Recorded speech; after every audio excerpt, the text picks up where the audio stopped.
Hi friends, welcome back to my channel. Paneer മസാലയാണ് നമ്മൾ ഇന്ന് തയ്യാറാക്കുന്നത്. 250 ഗ്രാം പനീറാണ് ഇതിനാവശ്യമായിട്ടുള്ളത്.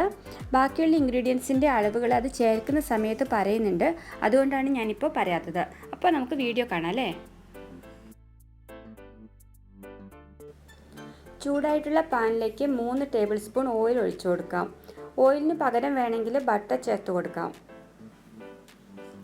ഇനി ഓയിലിലേക്ക് നമുക്ക് 1 ടീസ്പൂൺ ജീരകം ചേർത്ത് കൊടുക്കുക.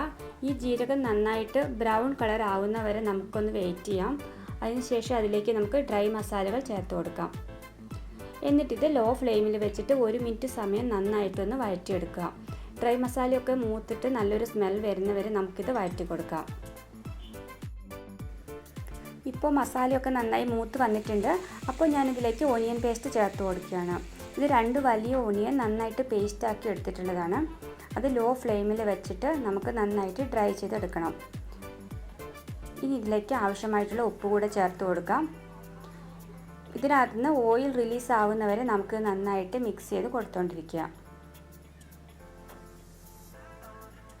1 ടീസ്പൂൺ ഇഞ്ചി അരച്ചത്, 1 ടീസ്പൂൺ വെളുത്തുള്ളി അരച്ചത്, ഇത് രണ്ടും കൂടെ ചേർത്തിട്ട് പിന്നെയും നന്നായിട്ട് മിക്സ് ചെയ്ത് കൊടുക്കുക. ഇപ്പോൾ ഉള്ളിയുടെ കളറൊക്കെ ചേഞ്ച് ആയിട്ടുണ്ട്, ഒരു ബ്രൗൺ കളർ ആയിട്ടുണ്ട്. അപ്പോൾ ഈ സമയത്ത് ടൊമാറ്റോ പ്യൂരി ചേർത്ത് കൊടുക്കുക. ഇത് 4 മീഡിയം സൈസ് ടൊമാറ്റോ പ്യൂരി ആക്കിയതാണ്. അതിൻ്റെ കൂട്ടത്തിൽ 2 പച്ചമുളകും കൂടി ഞാൻ അരച്ചെടുത്തിട്ടുണ്ടായിരുന്നു.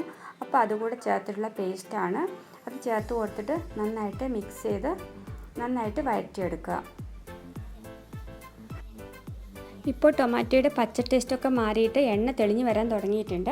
അപ്പോൾ ഈ സമയത്ത് നമുക്കിതിലേക്ക് 1/2 ടീസ്പൂൺ മഞ്ഞൾപ്പൊടി ചേർത്ത് കൊടുക്കാം, 1 ടീസ്പൂൺ മുളക് പൊടി, 1 ടീസ്പൂൺ മല്ലിപ്പൊടി, 1 ടീസ്പൂൺ ജീരകപ്പൊടി.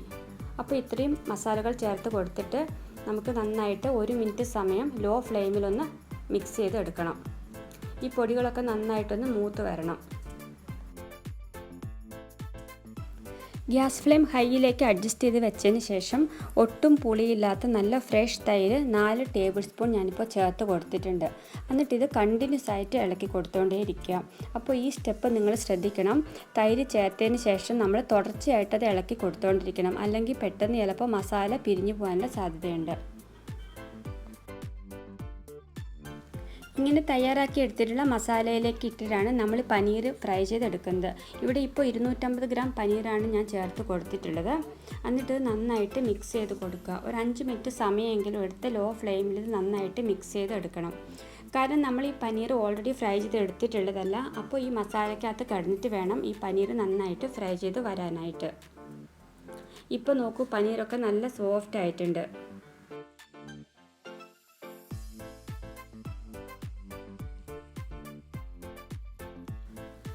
പനീർ ഇപ്പോൾ നന്നായിട്ട് ഫ്രൈ ആയിട്ട് വന്നിട്ടുണ്ട്, സോഫ്റ്റായി വന്നിട്ടുണ്ട്. അപ്പോൾ ഈ സമയത്ത് നമുക്ക് ഗ്രേവിക്ക് ആവശ്യമായിട്ടുള്ള വെള്ളം ചേർത്ത് കൊടുക്കാം. 1 ഗ്ലാസ് വെള്ളം ഞാനിപ്പോൾ ഒഴിച്ചു കൊടുത്തിട്ടുണ്ട്. ഇനി ഇത് 2 മിനിറ്റ് സമയം ലോ ഫ്ലെയിമിൽ വെച്ചിട്ടൊന്ന് ബോയിൽ ചെയ്തെടുക്കാം.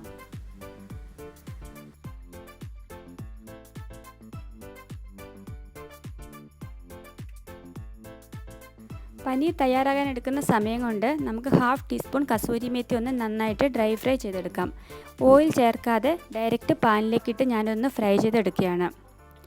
ഏതൊരു പനീർ റെസിപ്പിയുടെയും ടേസ്റ്റ് കൂട്ടുന്നതിനുള്ളൊരു പ്രധാനപ്പെട്ട ഇൻഗ്രീഡിയൻ്റാണ് ഈ കസൂരി മേത്തി. ഇപ്പോൾ ഒരു 2 മിനിറ്റ് സമയം കഴിഞ്ഞിട്ടുണ്ട്. പനീറൊക്കെ നല്ല സോഫ്റ്റായിട്ട് വന്നിട്ടുണ്ട്, ഗ്രേവിയൊക്കെ നല്ല തിക്കായിട്ടുണ്ട്.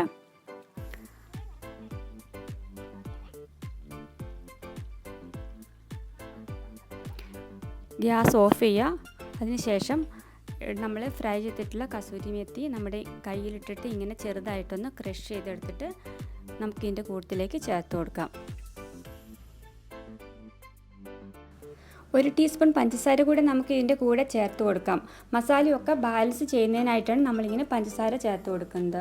എന്നിട്ട് എല്ലാം കൂടെ നന്നായിട്ട് ഒന്നുകൂടെ ഒന്ന് മിക്സ് ചെയ്ത് കൊടുക്കുക. ഇത്രയേ ഉള്ളൂ, നമ്മുടെ പനീർ മസാല ഇവിടെ റെഡി ആയി കഴിഞ്ഞു.